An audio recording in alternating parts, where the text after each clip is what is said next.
ಸಿಂಹರಾಶಿ ಆದಾಯ ಚೆನ್ನಾಗಿರುತ್ತೆ, ಅದೃಷ್ಟ ನಿಮ್ಮ ಮನೆಯ ಬಾಗಿಲಿಗೆ ಬಂದಿದೆ ಅನ್ನುವಂತಹ ಅನುಭವ ನಿಮಗಾಗತ್ತೆ. ಅನುಭವಿಸ್ಬೇಕು ಅಷ್ಟೆ, ಅದನ್ನು ವಿಚಾರ ತಿಳಿಬೇಕಷ್ಟೆ. ಹಾಗಾಗಿ ಅದರ ಒಂದು ಯೋಗ ನಿಮ್ಮ ಮನೆ ಬಾಗಿಲಿಗೆ ಬಂದಿರಬೇಕಾದ್ರೆ ನೀವು ಅದರ ಅನುಭವವನ್ನು ಪಡ್ಕೊಳ್ಳಿ ಅಂತಕ್ಕಂಥದ್ದು. ಕಾನೂನು ವಿದ್ಯಾರ್ಥಿಗಳು, ಕಾನೂನನ್ನು ಅಭ್ಯಾಸ ಮಾಡ್ತಾ ಇರ್ತಕ್ಕಂಥವ್ರು, ಜೊತೆಗೆ ನ್ಯಾಯವಾದಿಗಳು ಅಥವಾ ನ್ಯಾಯಾಂಗದಲ್ಲಿ ಕೆಲಸ ಮಾಡ್ತಕ್ಕಂಥವ್ರಿಗೆ ಬಹಳ ಶುಭವಾದಂತಹ ದಿವಸ. ಆರೋಗ್ಯದಲ್ಲಿ ವ್ಯತ್ಯಯಗಳಾಗತ್ತೆ, ಆದರೂ ಕೂಡ ಗಾಬರಿಯಾಗುವಂಥದ್ದು ಬೇಡ. ಅದೆಲ್ಲದಕ್ಕೂ ಕೂಡ ಒಂದು ಪರಿಹಾರ ಅಂತ ಹೇಳಿ ಇದ್ದೇ ಇರುತ್ತೆ, ಅದನ್ನು ಮಾಡಿಕೊಳ್ಳಿ, ಸರಿಯಾಗುವಂಥದ್ದಿದೆ. ತುಂಬ ಗಂಭೀರ ಮತ್ತು ತಾಳ್ಮೆಯಿಂದ ಕೆಲಸಗಳನ್ನು ಮಾಡಬೇಕಾಗತ್ತೆ. ಗಾಂಭೀರ್ಯವಾಗಿದ್ದಷ್ಟು ಕೂಡ ಒಳ್ಳೆಯದು. ಮಾತು ಕಡಿಮೆ ಇರಲಿ, ನೀವು ಆಡ್ತಕ್ಕಂತಹ ಮಾತಿಗೆ ಒಂದು ತೂಕ ಇರಲಿ, ಬೆಲೆ ಇರಲಿ ಅಂತಕ್ಕಂಥದ್ದು. ಉತ್ತಮವಾದಂತಹ ಹಣವಾದರೆ ಮಾತ್ರ ಸ್ವೀಕಾರ ಮಾಡಿ, ಇಲ್ಲದೇ ಇದ್ದರೆ ಅದನ್ನು ತಿರಸ್ಕಾರ ಮಾಡಿ. ಯಾವುದೇ ರೀತಿಯ ವಾಮಮಾರ್ಗದ ಹಣವನ್ನು ನೀವು ಪಡೆಯುವಂಥದ್ದು ಬೇಡ, ಲಂಚ ಇತ್ಯಾದಿಗಳನ್ನು ಸ್ವೀಕಾರ ಮಾಡುವಂಥದ್ದು ಬೇಡ ಅನ್ನೋದು ನೇರವಾದಂತಹ ಮಾತು. ಉಚಿತವಾಗಿ ಯಾರಿಗೂ ಕೂಡ ಸಲಹೆಯನ್ನು ಕೊಡಲಿಕ್ಕೆ ಹೋಗಬೇಡಿ, ಅದಕ್ಕೆ ಯಾವ ಬೆಲೆಯೂ ಇರುವುದಿಲ್ಲ. ಸಲಹೆಯನ್ನು ಸ್ವೀಕಾರ ಮಾಡಿ ನಿಮ್ಮನ್ನೇ ನಿಷ್ಠುರ ಮಾಡ್ತಾರೆ, ಏನೋ ಹೇಳಿಬಿಟ್ರು ಅಂತ. ಆದ್ದರಿಂದ ಅದಕ್ಕೊಂದು ಮೌಲ್ಯ ಇರಬೇಕು. ಅಂತಹ ಮೌಲ್ಯ ಇದ್ದರೆ ಅದಕ್ಕೆ ಬೆಲೆ ಬರುವಂಥದ್ದು. ಕುಲದೇವತಾ ಆರಾಧನೆಯನ್ನು, ಪ್ರಾರ್ಥನೆಯನ್ನು ಮಾಡಿ ಶುಭವಾಗಿ. ಕನ್ಯಾ ರಾಶಿ, ನೀವು ಬೇರೆಯವರ ಹಿಂಸೆಗೊಳಗಾಗಬಹುದು, ಯಾವುದೋ ಒಂದು ಸಮಸ್ಯೆಗೆ ನೀವು ಸಿಗಹಾಕ್ಕೊಳ್ಬೋದು, ಬೇರೆಯವರು ನಿಮಗೆ ಹಿಂಸೆಯನ್ನು ಕೊಡಬಹುದು ಅಂತ ಅರ್ಥ.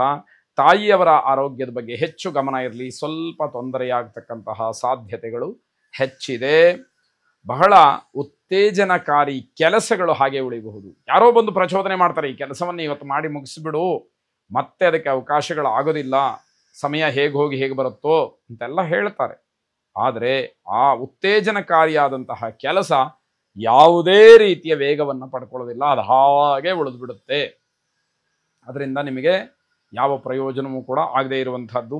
ಪ್ರಯಾಣ ಮಾಡೋದಕ್ಕೆ ದಿನ ಯೋಗ್ಯವಾಗಿಲ್ಲ, ಬೆನ್ನು ನೋವು ನಿಮಗೆ ತೊಂದರೆಯನ್ನು ಮಾಡಬಹುದು ಅಂತಕ್ಕಂಥದ್ದು. ಸರಿಯಾದಂತಹ ಲೆಕ್ಕಾಚಾರ ಇಲ್ಲದಲೇ ಹಣ ಅಥವಾ ವಸ್ತುವಿನ ನಷ್ಟವನ್ನು ಮಾಡ್ಕೊಳ್ತೀರಿ, ನಿಮಗೆ ಲಾಸ್ ಅನ್ನುವಂಥದ್ದು ಆಗೇ ಆಗುತ್ತೆ. ಹಿಂದೆ ಮಾಡಿದಂತಹ ತಪ್ಪೇನಿದೆ ಅದು ಇವತ್ತಿಗೂ ಕೂಡ ಅನುಭವಕ್ಕೆ ಬರ್ತಾ ಇದೆ, ಅದರಿಂದಲೇ ಒಂದಷ್ಟು ತೊಂದರೆಗಳು ಆಗ್ತಾ ಇದೆ. ಯಾವತ್ತೋ ಏನೋ ಮಾತಾಡಿರ್ತೀರಿ, ಏನೋ ವ್ಯವಹಾರವನ್ನು ಮಾಡಿರ್ತೀರಿ, ಬೇರೆಯವರು ಅದನ್ನು ಮನಸ್ಸಿನಲ್ಲಿ ಇಟ್ಕೊಂಡಿರ್ತಾರೆ, ಅವರಿಗೆ ಆದಂತಹ ನೋವೇನಿರುತ್ತೆ ಅದನ್ನು ಮನಸ್ಸಿನಲ್ಲಿ ಇಟ್ಕೊಂಡಿರ್ತಾರೆ. ಅದನ್ನು ಈ ಕ್ಷಣಕ್ಕೂ ಕೂಡ ನಿಮ್ಮೆದುರುಗಡೆ ಅವರು ತೋರಿಸ್ತಾ ಇರ್ತಾರೆ. ಅದರಿಂದ ಹೊರಬರಲಿಕ್ಕೆ ನಿಮಗೆ ಕಷ್ಟ ಸಾಧ್ಯವಾಗ್ತಾ ಇದೆ. ಕುಬೇರ ಲಕ್ಷ್ಮಿಯನ್ನು ಪ್ರಾರ್ಥನೆ ಮಾಡಿ ಶುಭವಾಗಲಿ. ಏನೇ ಪರಿಹಾರಗಳಿರಬಹುದು ಅಥವಾ ಯಾವುದೇ ದೇವತಾ ಪ್ರಾರ್ಥನೆ ಇರಬಹುದು, ಇದಕ್ಕೂ ಮಿಗಿಲಾಗಿ ನಿಮ್ಮಷ್ಟಕ್ಕೆ ನೀವು ಸನ್ಮಾರ್ಗವನ್ನು ಅನುಸರಿಸಬೇಕು, ನೀವು ಬದಲಾಗಬೇಕು.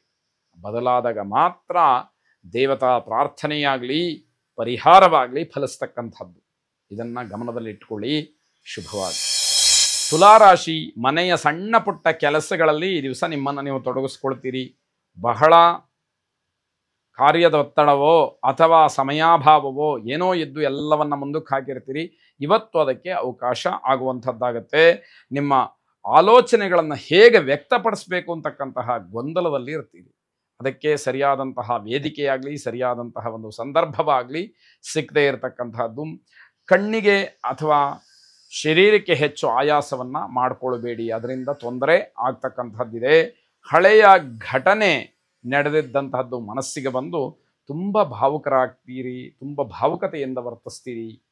ಆನಂದ ಬಾಷ್ಪವೋ ಅಥವಾ ನೋವಿನ ಕಣ್ಣೀರೋ ನಿಮ್ಮಲ್ಲಿ ಬರುವಂಥದ್ದಾಗತ್ತೆ. ಸಂಶೋಧನಾ ಕಾರ್ಯದಲ್ಲಿ ಯಶಸ್ಸನ್ನು ಪಡಿತೀರಿ, ಸಮಾಜದಲ್ಲಿ ಉತ್ತಮವಾದಂತಹ ಹೆಸರು ನಿಮ್ಮದಾಗ್ತಕ್ಕಂಥದ್ದಾಗತ್ತೆ. ಪ್ರೀತಿ ಪ್ರೇಮದ ವಿಚಾರ ಪ್ರಸ್ತಾಪಕ್ಕೆ ಬಂದು ಸಿಟ್ಟು ಮಾಡಿಕೊಳ್ತೀರಿ, ಯಾಕೆ ಬೇಕಾಗಿತ್ತಿವೆಲ್ಲ ಅನ್ನುವಂತಹ ಭಾವನೆ ಮನಸ್ಸಿನಲ್ಲಿ ಬರುತ್ತೆ. ಬೆಳಗ್ಗೆ ಮತ್ತು ಸಾಯಂಕಾಲದ ಸೂರ್ಯನನ್ನು ಪ್ರಾರ್ಥನೆ ಮಾಡಿ ಶುಭವಾಗಿ. ವೃಶ್ಚಿಕ ರಾಶಿ, ತುಂಬ ಆತಂಕ ಪಡ್ತಕ್ಕಂತಹ ಯಾವುದೇ ಕೆಲಸಕ್ಕೆ ಕೈ ಹಾಕಬೇಡಿ. ಆ ಆತಂಕ ಇನ್ನಷ್ಟು ಮತ್ತಷ್ಟು ಹೆಚ್ಚಾಗುವಂಥದ್ದಾಗತ್ತೆ. ಅನಗತ್ಯವಾದಂತಹ ಓಡಾಟ, ಪ್ರಯಾಣ, ಪ್ರವಾಸ ಇದೆಲ್ಲವನ್ನ ರದ್ದು ಮಾಡಿಬಿಡಿ, ಮುಂದಕ್ಕೆ ಹಾಕಿ. ಇವತ್ತು ಪ್ರಯೋಜನ ಇಲ್ಲ, ಅದರಿಂದ ಅನುಕೂಲಕ್ಕಿಂತ ಅನನುಕೂಲವೇ ಹೆಚ್ಚು, ತೊಂದರೆಯೇ ಹೆಚ್ಚು ಅನ್ನುವಂಥದ್ದು ನಿಮಗೆ ಗೊತ್ತಾಗಲಿ.